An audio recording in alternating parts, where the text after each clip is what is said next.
Nous sommes à la mairie de Strasbourg avec Nawel Rafik Elmrini. Vous êtes l'adjointe au maire Roland Ris. On va revenir, Nawel, un an après sur Haïti, sur Jacmel, qui est la ville qui est jumelée à Strasbourg.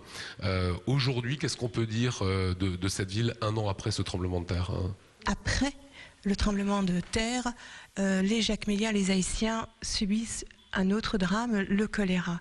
Donc aujourd'hui, bilan important quand même du soutien de la ville de Strasbourg et d'IRCOD sur Jacmel, puisque grâce à ces fonds, nous avons pu immédiatement, après le tremblement de terre, financer les salaires des agents de la municipalité de Jacmel pour leur permettre de continuer à offrir un service public à leurs concitoyens.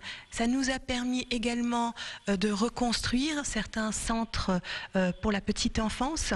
Ça nous a permis également de mettre en place une politique de sécurité alimentaire, puisque aujourd'hui nous travaillons sur la mise en place de jardins familiaux qui vont nourrir plus d'une centaine de familles. Alors on le sait, cette ville a été détruite à quasiment à 80%. Est-ce que vous avez des gens sur place? Est-ce que l'argent que vous utilisez, vous arrivez à voir si c'est bien utilisé sur place? Nous avons une équipe dédiée à cela à Jacmel, composée de 3 personnes, un expatrié et 2 Haïtiens qui sont nos relais et qui a été vraiment d'une grande plus-value au lendemain d'ailleurs du tremblement de terre, puisque nous avons été très vite informés du bilan provisoire de ce tremblement de terre grâce à cette équipe.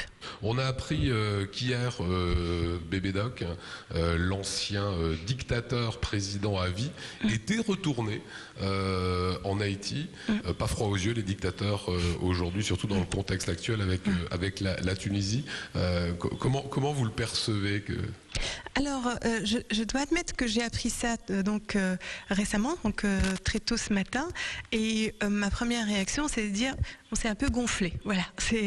Mais je pense, moi, j'ai tout à fait confiance dans les Haïtiens.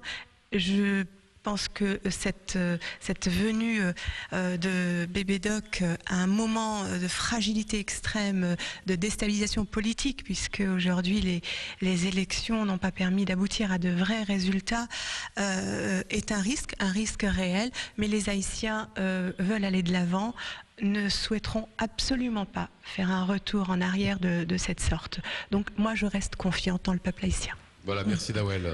Je vous en prie.